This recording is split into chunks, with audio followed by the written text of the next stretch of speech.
सो हमारा title box बनाने का वर्क पूरा हो गया था। हमने विद एट्रीब्यूट्स एक टाइटल बॉक्स बना लिया था। अब उस टाइटल बॉक्स को यूज में लाने का वर्क है। तो उसके लिए मैं अपनी एक फाइल खोल लेता हूँ जिसका हमें प्रिंट लेना होगा। तो हमारे पास यहाँ पे बहुत ढेर सारी फाइल्स हैं। ठीक है, मैं जैसे कि सपोज यार ड्राइंग खोल लेता हूँ। अब ये ड्राइंग है मेरी। ठीक है, इसमें अलग अलग वर्क हुआ हुआ है। जैसे ये आपका क्या है, एक फ्लोर प्लान है पूरा, है ना। ये आपका बीम लेआउट है पूरा।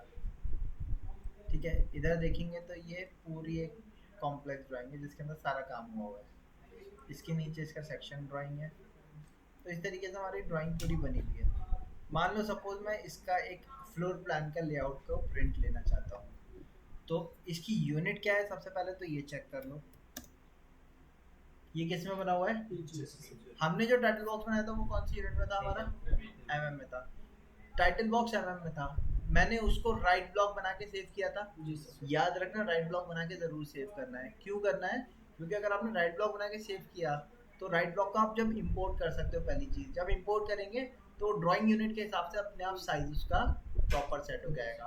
उसमें ये प्रॉब्लम नहीं होगी कि वो बहुत ज़्यादा बड़ा हो गया या बहुत ज़्यादा छोटा हो गया। अगर बड़ा या छोटा हो भी जाता है फिर भी हम उसको पेपर के हिसाब से सेट कर सकते हैं स्केल कमांड से अपनी। अब ड्राइंग तो हमने बना रखी है, मुझे इसको क्या करना है, प्रिंट लेना है। तो प्रिंटिंग के लिए हम यहाँ पे आप देखोगे बॉटम में क्या लिख के आ रहा है, मॉडल में प्रिंट का काम नहीं करते। प्रिंटिंग के लिए ऑटोकैड हमें क्या क्या देता है, लेआउट्स देता है। तो हम यहाँ से लेआउट में जाएंगे। अच्छा सॉरी, इसमें पहले से एक लेआउट बना हुआ है। तो मैं एक काम करता हूँ, इसकी ड्राइंग को ही कॉपी कर लेता हूँ ताकि मैं आप लोगों को समझा सकूं कैसे हमें उसमें करना है।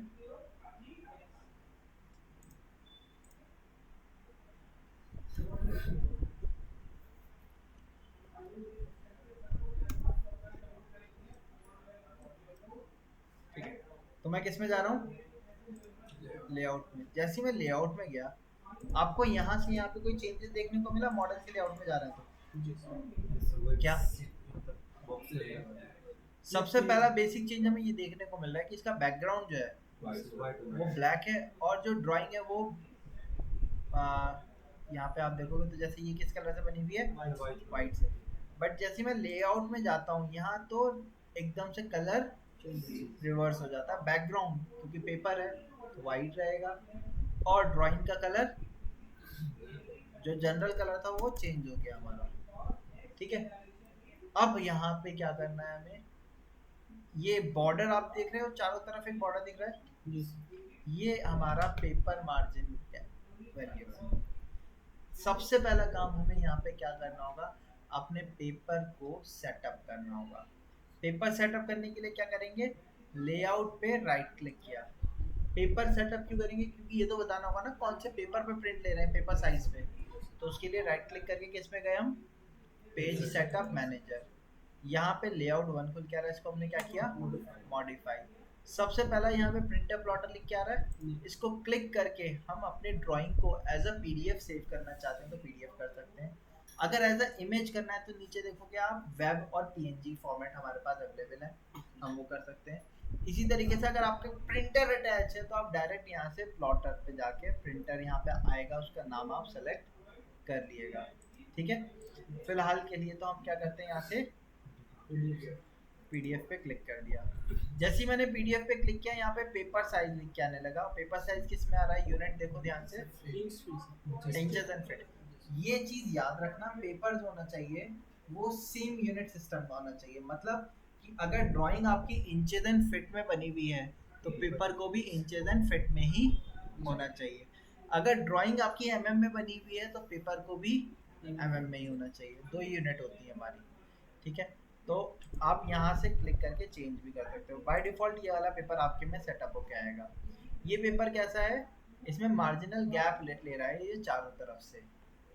ठीक है, अगर मैं ऐसे पेपर पे प्रिंट ले लूंगा तो आपको याद है हमने जब टाइटल बॉक्स बनाया था उसमें चारों तरफ से मार्जिनल गैप छोड़ा था। अब उस गैप के अलावा भी फर्दर ये गैप छोड़ेगा, है ना, तो डबल गैपिंग हो जाएगी।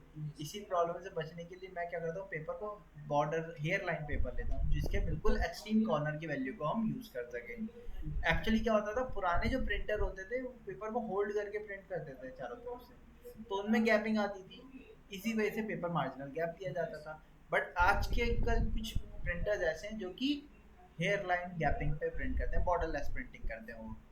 ठीक है, आपने सुने भी होंगे नाम, बॉर्डर लेस प्रिंटर्स खिलाते हैं। आजकल ज्यादातर सारे प्रिंटर्स वैसे ही आ रहे हैं, बॉर्डर जो आपके प्रिंट वाले होते हैं ना, फोटो जिससे आप निकालते हो, वो भी बॉर्डर लेस प्रिंटर होते हैं। टाइटल बॉक्स का गैप और ये दोनों मैनेज। हाँ, तो टाइटल बॉक्स का गैप ही मैनेज कर देगा उसमें, हमें अलग से गैप देके पेपर को छोटा करने की कोई सेंस नहीं है। तो मैं पेपर को फुल बॉर्डर तक यूज करना चाहता हूँ, तो उसके लिए क्या करूँगा, यहाँ पे क्लिक किया, यहाँ पे आप ऊपर बढ़ोगे, ऊपर चलेंगे तो इंचेस, ये सारी यूनिट इंचेस की आ रही है, इसके बाद एमएम के पेपर आ जाएंगे। हमारी ड्राइंग इंचेस में बनी हुई है तो मैं एमएम का पेपर नहीं लूंगा, ये चीज़ याद रखिएगा। इससे हम स्क्रॉल अप करते हैं, ऊपर चलते हैं, आप देखोगे तो यहाँ पे एएनएसआई फुल ब्लीड मिलने लगे हमें। अब अगर ये वाला लूंगा तो ये पेपर कैसा है, इंचेस में है बट पोर्ट्रेट मोड में है, क्योंकि वर्टिकल वैल्यू ज़्यादा है। हमने जो टाइटल बॉक्स बनाया था वो किसके हिसाब से बनाया था, तो इसको चेंज करके पेपर को ही मैंने लैंडस्केप मोड में कन्वर्ट किया। तो एएनएसआई फुल ब्लीड ए आप देख रहे हो, ये हमारा लैंडस्केप मोड आ गया। इतना करने के बाद यहाँ पे एक चीज आप जरूर चेक करना, प्लॉट स्केल में क्या लिखा हुआ है, सर इसको ये पोर्ट्रेट में स्केल, भी निकाल सकते हो। इसको 1:1 रखना जी। मतलब इसको प्रिंट आउट को तो मतलब पोर्ट्रेट में भी निकाल सकते हो। निकाल सकते थे, बट हमारा टाइटल बॉक्स कैसा है, लैंडस्केप। हमारी ड्राइंग भी लैंडस्केप में ही है, टाइटल बॉक्स भी हमें लैंडस्केप में होना है, तो प्रिंट भी हमें लैंडस्केप मोड में ही लेना चाहिए, है ना, सेम रखना चाहिए। इसके बाद स्केल चेक किया, स्केल क्या होना चाहिए, 1:1 का होना चाहिए। यहाँ ड्राइंग ओरिएंटेशन है, ड्राइंग ओरिएंटेशन को भी हमने प्रॉपर रखा, लैंडस्केप रखा, ठीक है। तो इतना करके ओके कर दिया, ओके करके क्लोज कर दिया। यहाँ तक समझ में आया, क्या किया था, फिर से एक बार रिपीट करता हूँ।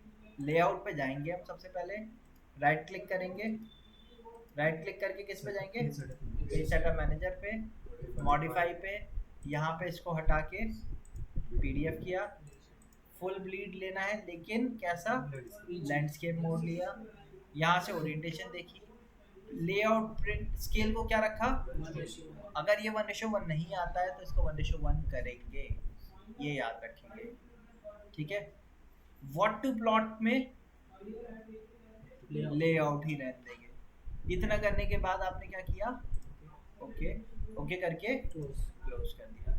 अब ये मेरा पेपर आ गया, अंदर इसके ड्राइंग आ रही है, पेपर और ड्राइंग के बीच में गैप है, मैंने इसको ड्राइंग को सेलेक्ट करके कर दिया डिलीट, डिलीट कर दिया। ये मेरी एक ब्लैंक शीट तैयार हो गई अभी या नहीं, ठीक है।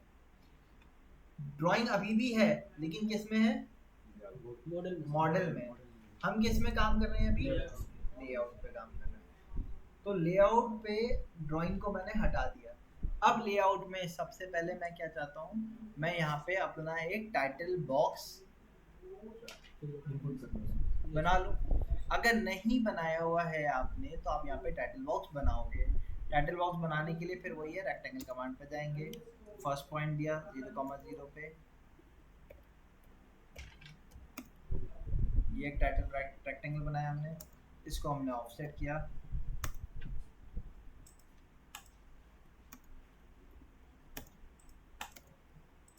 ठीक है। इस तरीके से हम अपने एक दूसरा टाइटल बॉक्स यहाँ पे भी बना सकते हैं। बट अब आप खुद सोचो, हर बार ड्राइंग के लिए मैं टाइटल बॉक्स बनाऊं बैठ के, नहीं ना। इसीलिए हमने कल की क्लास में क्या किया था, टाइटल बॉक्स को बना के एट्रीब्यूट्स के साथ ब्लॉक बना के, राइट ब्लॉक बना के सेव कर दिया था। अब क्या करना है मुझे, उस राइट ब्लॉक को यहाँ पे कॉल आउट करना है, इंसर्ट करना है। तो शॉर्टकट आई एंटर किया मैंने, आई एंटर करने के बाद अब वो टाइटल बॉक्स कहाँ रखा हुआ है मेरा, तो उसके लिए मैं यहाँ से ब्राउज पे जाऊंगा। ब्राउज पे जाने के बाद हमने कहाँ रखा था उसको, मैंने आर्ट वर्क के अंदर सेव किया था, मैं आर्ट वर्क के अंदर गया। यहाँ पे आपने अपने जहाँ पे बना के सेव किया हो आप वहाँ पे जाइएगा। इसको मैंने ड्रॉप डाउन किया, यहाँ पे आप देखोगे आ रहा है वही, इसको सेलेक्ट करके ओपन किया, ओपन करके प्लेस किया मैंने, ओरिजिन पे रखा 0,0 और ऑर्थो को ऑन किया, स्ट्रेट सही है और ओके कर दिया। अब देखो टाइटल बॉक्स तो आ गया, लेकिन क्या प्रॉब्लम हो रही है? ऐसा क्यों हो रहा है भाई? ऐसा इसलिए हो रहा है क्योंकि मैंने जो टाइटल बॉक्स बनाया था वो, अगर आप लोग को याद हो तो वो हमने बनाया था A3 पेपर के साइज के हिसाब से, और प्रिंटिंग के लिए मैं पेपर कौन सा यूज कर रहा हूँ? A4। तो मुझे इसके साइज को क्या करना होगा? रिड्यूस करना होगा। तो रिड्यूस करने के लिए या तो स्ट्रेच कर सकते हैं या स्ट्रेच नहीं होगा, ये ब्लॉक है, स्केल होगा। स्केल होगा। तो स्केल की शॉर्टकट SC, एंटर। ऑब्जेक्ट को सिलेक्ट किया, एंटर। बेस पॉइंट मैंने 0,0 ओरिजिन पॉइंट दिया। अब कितने टाइम स्केल करना है क्या ये हमें पता है? नहीं। तो मैंने रेफरेंस के लिए R एंटर किया, R एंटर। रेफरेंस कहाँ से? इस कॉर्नर से, फर्स्ट कॉर्नर यहाँ दिया, सेकंड कॉर्नर यहाँ दिया, इस कॉर्नर तक की लेंथ आप कम करके लाओ। जब आपको लगता है कि ये ब्लॉक विंडो के अंदर आपके आ रहा है, आप यहाँ पे जाके क्या कर दो? क्लिक कर दो, जो आपके विंडो के अंदर आ जाए। अब इसको आप प्लेस कर दो, मूव करके सेंटर पे प्लेस कर दो।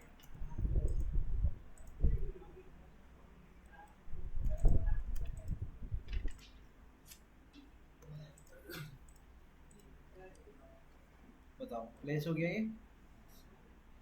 ठीक है, तो टाइटल बॉक्स हमारा आ गया, क्लियर है? अब इसके अंदर मुझे क्या करना है? ड्राइंग लेके आनी है। ड्राइंग किस में बनी हुई है हमारी? मॉडल में। ठीक है, अगर आपको याद हो मैंने टाइटल बॉक्स वाली ड्राइंग को ओपन नहीं किया, मैंने जिस फाइल में मैंने काम किया हुआ था उस फाइल को ओपन किया, उस फाइल के अंदर मैं लेआउट में गया, और लेआउट में जाने के बाद मैंने क्या किया? टाइटल बॉक्स को इंपोर्ट किया। अब इंपोर्ट करने के बाद यहाँ पे मुझे क्या चाहिए? ड्राइंग। ड्राइंग किस में बनी हुई है हमारी? मॉडल में। तो मॉडल को मुझे यहाँ पे चेक करना है, तो इसके लिए हम कमांड यूज करेंगे मॉडल व्यू। अभी मैं प्रोसीजर लिखवा दूंगा, पहले देख लेते हैं स्टेप बाय स्टेप प्रोसीजर क्या है। मॉडल व्यू, मॉडल व्यू की शॉर्टकट की होती है MV एंटर। तो मैंने MV एंटर किया। MV एंटर करने के बाद फर्स्ट कॉर्नर मैंने यहाँ दिया, सेकंड कॉर्नर मैंने इसके अपोजिट कॉर्नर पे दे दिया, जहाँ से जहाँ तक मुझे मॉडल का व्यू चाहिए। इसी तरीके से आप मल्टीपल मॉडल व्यूज भी ला सकते हो। फिलहाल मैं एक ही पे लेता हूँ, सिंपल सी ड्राइंग पे करते हैं। तो मॉडल तो आ गया हमारा पूरा, बट इस पूरी ड्राइंग में से मुझे किसका प्रिंट लेना है भाई? सिर्फ ये वाले का। तो अभी अगर मैं देखो जूम इन या जूम आउट कर रहा हूँ तो क्या हो रहा है? पूरा ही जूम इन जूम आउट हो जा रहा है। मुझे तो इसको मैक्सिमाइज करके यहाँ पे पेपर पे सेटअप करना था। तो ऐसा करने के लिए आप यहाँ पे एक चीज नोटिस करना, अभी नीचे क्या लिख के आ रहा है? अगर मैं मॉडल पे चला जाऊँ तो यहाँ क्या लिख के आता है? जो लिख के आ रहा है मतलब प्रेजेंटली वो एक्टिव है। मैं लेआउट पे जाता हूँ तो यहाँ क्या लिख के आ रहा है? मतलब क्या एक्टिव है? पेपर एक्टिव है। अब मैंने क्या करना है, ये जो मॉडल व्यू हमने बनाया इसके अंदर डबल क्लिक कर दो जाके आप। कहाँ? इसके अंदर डबल क्लिक किया। जैसे डबल क्लिक किया अभी आपको कोई चेंज देखने को मिला ड्राइंग में? मॉडल हो गया, नीचे मॉडल आ गया, ये ड्राइंग, ये भी इंटरफेस भी थोड़ा सा बदल गया, नीचे भी ऑर्थो वगैरह के टूल आ गए बन के। ठीक है, आ रहे हैं? अब यहाँ पे आप क्या करो? जूम करो। अब देखो किस पे जूम हो रहा है बताओ मुझे? उस पे जूम हो रहा है। अच्छा, जब मैं जूम कर रहा हूँ यहाँ स्क्रीन पे देखना, कोई चेंज आपको दिखे तो बताना।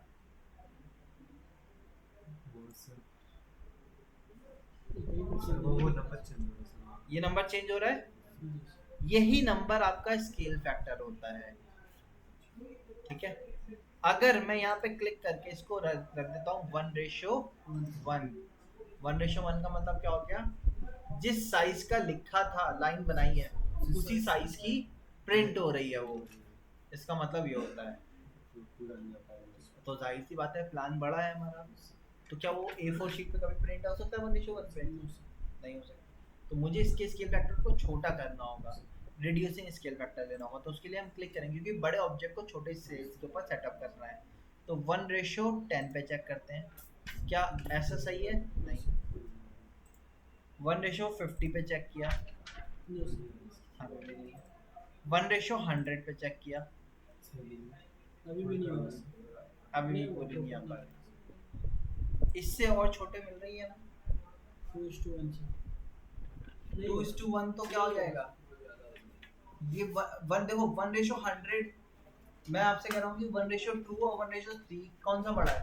1:2 बड़ा है। 2:1 और 1:5 कौन सा बड़ा है? 2:1। तो जाहिर सी बात है 2:1, 10:1 ये तो साइज को क्या करने वाले हैं? अगर 4:1 का मतलब क्या हो गया? 4 टाइम्स बड़ा होके शो होगा। तो जैसे मैकेनिकल कंपोनेंट्स होते हैं स्मॉल होते हैं, उनको जूम करके दिखाने के लिए स्केल बढ़ा देते हैं। लेकिन इस केस में सिनेरियो में हमें छोटा करना है। छोटे में भी मैंने 1:100 किया, तो क्या मैं इस पे प्रिंट ले पाऊंगा? तो मुझे एक इसमें और ऐड करना होगा। अब मैं अपने हिसाब से स्केल फैक्टर देना चाहता हूँ, तो उसके लिए क्या करेंगे? ऐसे बॉटम पे जाएंगे, ऑप्शन मिलता है हमें कस्टमाइज, कस्टमाइज पे गए, ऐड पे गए, क्या ऐड करना है भाई? 1:120 कर दिया मैंने। पेपर इसको लिखने से कुछ नहीं होगा, ये तो रिप्रेजेंटेशन है। ये मेन चीज है स्केल प्रॉपर्टी। पेपर यूनिट 1 बराबर ड्राइंग यूनिट कितने के? 120 के किया मैंने, ओके किया, अगेन ओके किया, इसको क्लिक किया, 1:20 किया, 120 किया। अब बताओ जी सर। सही है? बाहर डबल क्लिक कर दो इतना करने के बाद। जैसे ही बाहर डबल क्लिक किया फिर देखो क्या हो गया? Paper sir. अब जूम इन जूम आउट करूंगा तो पूरे साथ में पेपर जूम। ठीक है। ये फायदा होता है मॉडल व्यू पे काम करने का। बताइए समझ में आया? जी सर। इसके बाद क्या करेंगे? अब टाइटल बॉक्स को फिलअप करना स्टार्ट करते हैं। जैसे कि स्केल फैक्टर पे आते हैं, डबल क्लिक किया, स्केल फैक्टर कितना है भाई हमारा? 1:120। 120। रिवीजन 0 है, ठीक है। सबसे ऊपर दे जाते हैं ड्रॉ बाय, ड्रॉ बाय में नेम दे दिया भाई हमने। हाँ सर। चलो नहीं चेक बन ठीक है। अरे आशीष रखो। ठीक है, इशू फॉर इशू फॉर तो ये हो जाएगा। हाँ स्केल फैक्टर तो हमने कर दिया। Date sir. डिवीजन डेट हमें देने की जरूरत नहीं पड़ेगी, क्योंकि डेट हमने किससे एडअप किया था? प्रिंट से सर। वो एट्रीब्यूट्स के अंदर हमने इंसर्ट फील्ड करके किया था सिस्टम वेरिएबल पे। तो जो सिस्टम पे डेट होगी वो अपने आप आ गई होगी। ड्राइंग टाइटल, अब ये क्या हो गया हमारा? फ्लोर प्लान, है ना? डेट मैंने दी नहीं, अपने आप आ गई। प्रोजेक्ट नेम भी मैंने नहीं दिया, वो फाइल नेम के हिसाब से आ रहा है। अभी आप देखना जब मैं सेव करूंगा ना फाइल नेम बदलूंगा तो यहाँ पे अपने आप फाइल नेम बदल जाएगा, अभी देखिएगा आप। अच्छा क्लाइंट नेम में दे देते हैं भाई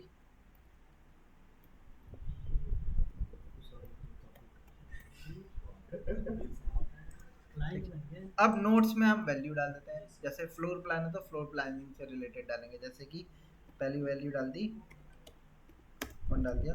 ऑल डायमेंशंस, एक dimensions are in inch and feet, है ना? सेकंड नोट कर दिया हमने, मेन वॉल 9 इंचेस, है ना? थर्ड नोट कर दिया पार्टीशन वॉल,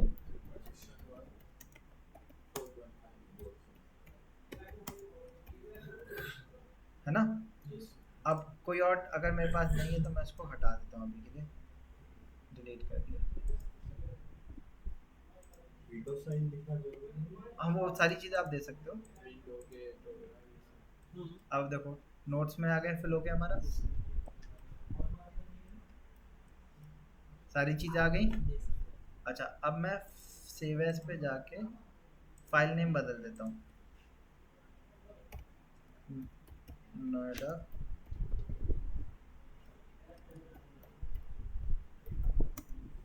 स्पेलिंग ठीक है? सोसाइटी जी सर।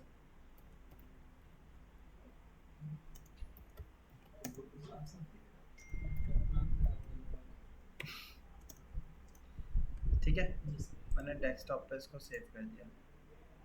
यहाँ देखो प्रोजेक्ट टाइटल अपने आप ही बदल गया, लेकिन क्या हो गया, साइज तो उसको डबल क्लिक करेंगे, टेक्स्ट ऑप्शन पे गए, टेक्स्ट हाइट आ रही है, इसको आप मिनिमाइज कर दो, 0.2 पे ज़्यादा आ रहा है, 0.1 पे भी ज़्यादा आ रहा है, 0.075 पे ठीक है।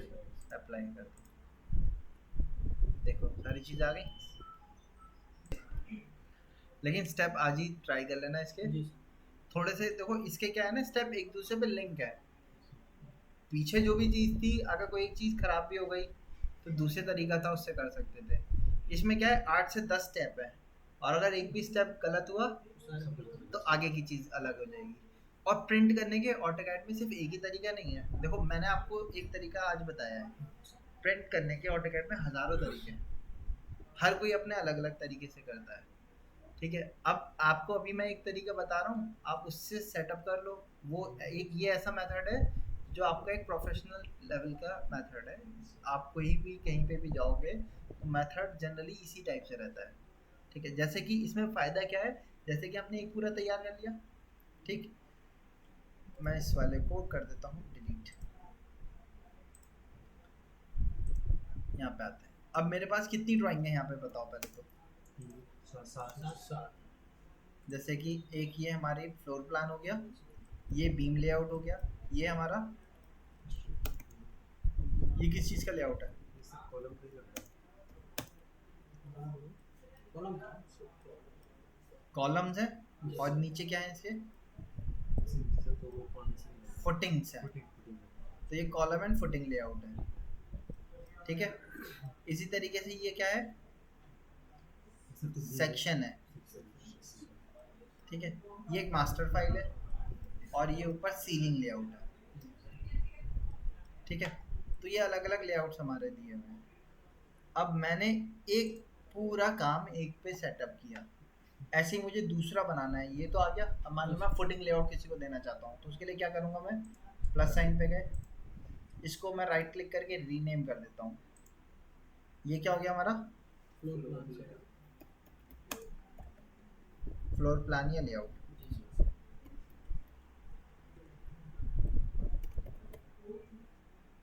ठीक, अब लेआउट 2 पे गया मैं, क्या तरीका था, राइट क्लिक करेंगे, जी सर। ये सेटअप सर। फिर मॉडिफाई सर। फिर पीडीएफ सर। जी सर, और उसका पेपर का साइज ले लेंगे, लैंडस्केप है ना, जी सर। फिर सारी चीज़ें करने के बाद स्टेप रिपीट करना पड़ेगा मुझे, है ना। मैं इस काम से बचना चाहता हूँ, तो मैंने एक ड्राइंग पे पूरा काम किया हुआ है। उसके बाद कॉपी कर देंगे सर। हाँ, इसको राइट क्लिक किया, जी सर। कॉपी कैसे करना है वो भी देख लो। राइट क्लिक करने के बाद यहाँ पे ऑप्शन है मूव और कॉपी, जी सर। कौन से को कॉपी करना है, फ्लोर। इसको क्रिएट अ कॉपी, ओके कर दिया। लेआउट 1 को तो मैंने डिलीट कर दिया इसको।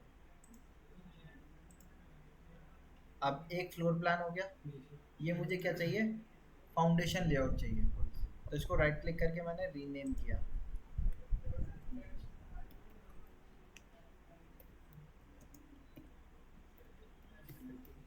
फुटिंग लेआउट, यहाँ पे भी ड्राइंग टाइटल को चेंज करना होगा या नहीं, जी सर। डबल क्लिक किया, देखो एट्रीब्यूट का फायदा क्या होता है, यहाँ पे डबल क्लिक किया, यहाँ चेंज कर दो, फुटिंग लेआउट। अब डायमेंशन डिटेल नोट्स जो पढ़ेंगे वो किसके पढ़ने चाहिए भाई, वो फुटिंग लेआउट में तो फुटिंग के पढ़ने चाहिए नोट्स, फर्नीचर लेआउट में इसके, वो आर्किटेक्चर लेआउट में इसके डाले थे, बट फुटिंग में तो इसी के डालने चाहिए हमें, तो इसमें उसके डालेंगे। बट उससे पहले यहाँ पे इसकी ड्राइंग भी बदलनी होगी। ड्राइंग बदलने के लिए अभी क्या मैं ड्राइंग बदल सकता हूँ, नो सर। नहीं, तो ड्राइंग बदलने के लिए क्या करना होगा, double click sir. Model view के अंदर डबल डबल क्लिक करके फुटिंग लेआउट आ गया ये। जी सर। इसका स्केल चेक किया हमने 1:100 पे, 120 1:120। ठीक, बाहर डबल क्लिक कर दिया। अब यहाँ पे स्केल तो यही रहेगा, जी सर। ठीक है, ये चेंज कर देते हैं। आपका नाम क्या है भाई? तनवीर का तो नाम तो डाल दिया। SHAUZ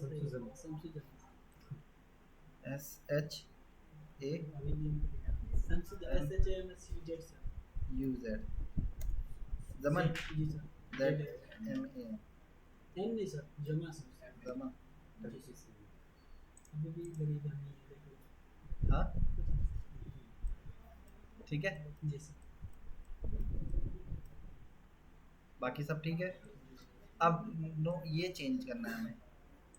डबल क्लिक किया, जैसा वॉल तो है नहीं ना। C1 column is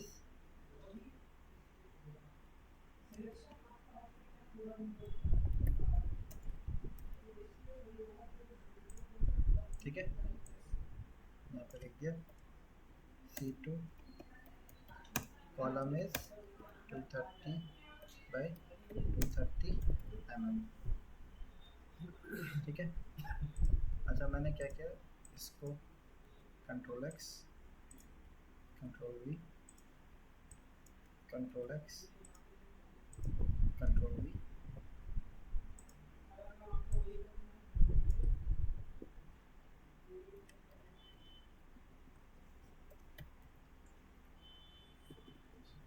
frame phase structure is used। ठीक है, सेकंड में डालते हैं हमने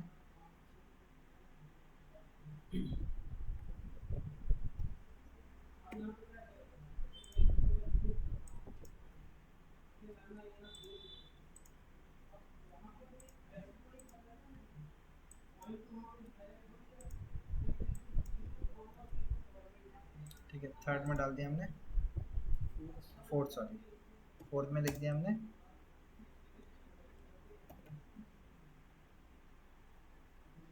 clear cover for column is 40 mm। और फिफ्थ में डाल दिया हमने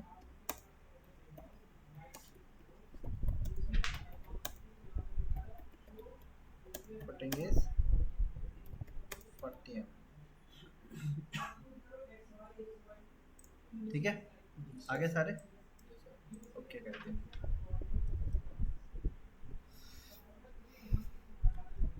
सारी डिटेल आ गई हमारी। अच्छा, लेकिन इसमें अभी एक प्रॉब्लम रहेगी। वो प्रॉब्लम क्या है, आप जरा ध्यान से देखो। ये लाइन कैसी है हमारी,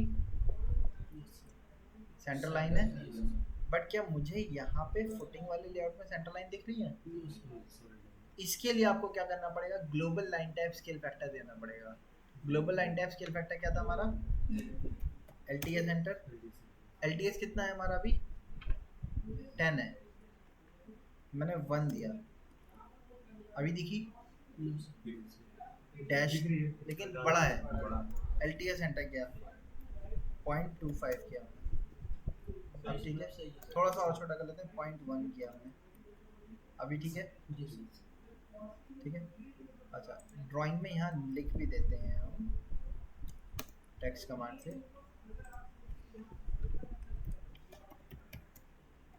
कॉलम एंड फुटिंग लेआउट।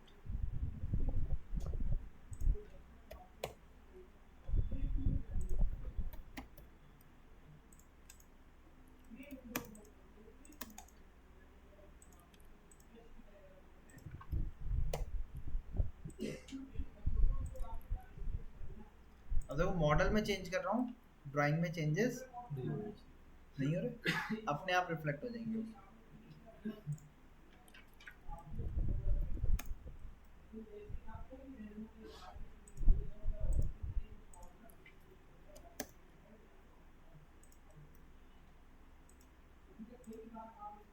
लेकिन डायमेंशन तो देने की जरूरत है ना, ऊपर दे दिया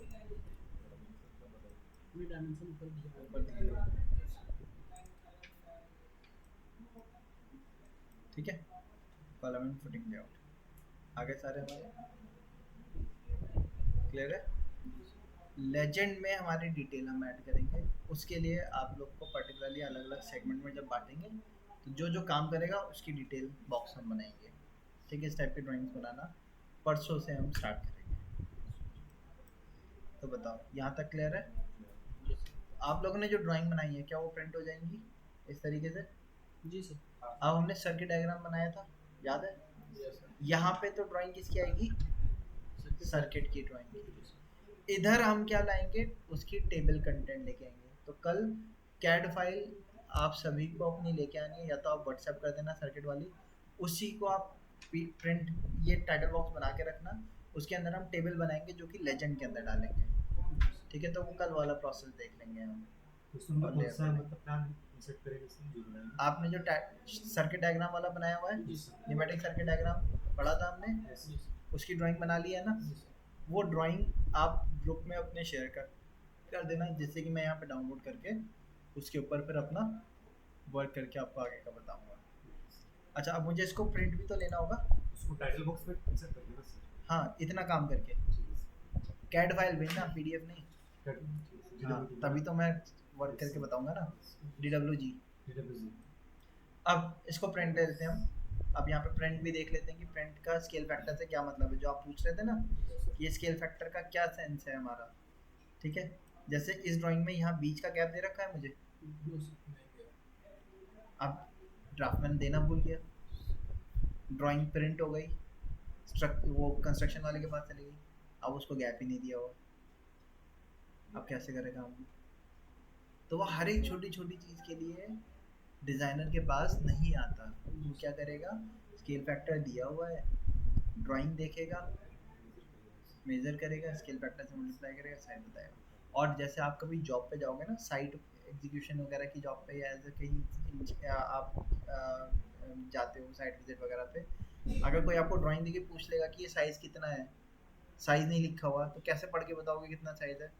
स्केल एक्चुअल साइज़ देखो, स्केल फैक्टर से मल्टीप्लाई कर दो, एक्चुअल साइज़ आ जाएगा। अब वो कंसेप्ट यहाँ पे हम देखने वाले हैं। तो इसके लिए मैं इसको पहले प्रिंट लेता हूँ। जब पूरी चीज़ सेट हो गई है तो आपको प्रिंट लेना है। आप सिंपल क्या करोगे? कंट्रोल पी किया, प्रीव्यू किया मैंने, ऐसे आने वाला है प्रिंट के बाद ये। ठीक है, तो मैंने क्या किया, यहाँ से ओके किया, डेस्कटॉप पे आर्ट वर्क के अंदर ही मैं ये बाहर ही सेव कर देता हूँ। सेव कर दिया मैंने, इसको कर दिया क्लोज। फुटिंग वाले को गए, इसको भी कंट्रोल पी किया और प्रीव्यू चेक किया मैंने। इसमें देख रहा हूँ लाइन थिक आ रही है। ठीक है, अगर आप नहीं, मैं नहीं चाहता कि लाइन थिक दिखे, मैंने एक को थिक में लिया है, इसको नहीं चाहता मैं थिक में दिखे, तो यहाँ पे ऑप्शन होता है, पढ़िए, इसको ऑन ऑफ कर दो आप। अब प्रीव्यू किया, अब तो थिक नहीं दिख रही। ओके किया, डेस्कटॉप पे सेव कर दिया। मैंने दो फाइल एक ही फाइल से सेव करी। ठीक है, जब मैं डेस्कटॉप पे जाऊंगा ना, मेरे डेस्कटॉप में बहुत सारी चीज़ें वैसे तो, देखो ये इसका नाम पढ़ो ध्यान से, क्या आ रहा है? मैंने नाम वगैरह कुछ नहीं दिया था, सारी चीज़ें उसने अपने आप दी। Noida society flat type A and B, ये फाइल का नेम। इसके बाद इसके आगे क्या लगाया उसने? Footing layout. यहाँ पे क्या लगाया उसने? अपने आप वो नेमिंग भी दे रहा है। कैसे दे रहा है? जो लेआउट में नाम है उसको ऐड अप कर दे रहा है। सॉरी, इसमें नहीं, इस वाले में जो नाम है, तो नाम को भी अगर हम नॉर्मल कंट्रोल पी करके वैसे प्रिंट लेते डायरेक्ट, तो उसमें आपको बार बार रीनेम करना पड़ता। इसका फ़ायदा ये होता है कि ये अपने हिसाब से लेआउट के हिसाब से नेमिंग भी देता रहेगा। अब जैसे एक फाइल है, अब इसमें 7 फाइल थी, तो मैंने 7 लेआउट बना दिए। मैं कंट्रोल पी करूँगा, हर एक को वो अपने हिसाब से नेम देके सेव कर देगा। मुझे हर एक को जा जाके चेक करने की जरूरत नहीं, ये 1 है, ये 2 है, ये 3 है, ये 4 है, ये 5 है। वो सारे प्रॉब्लम से हम बच जाएंगे। अब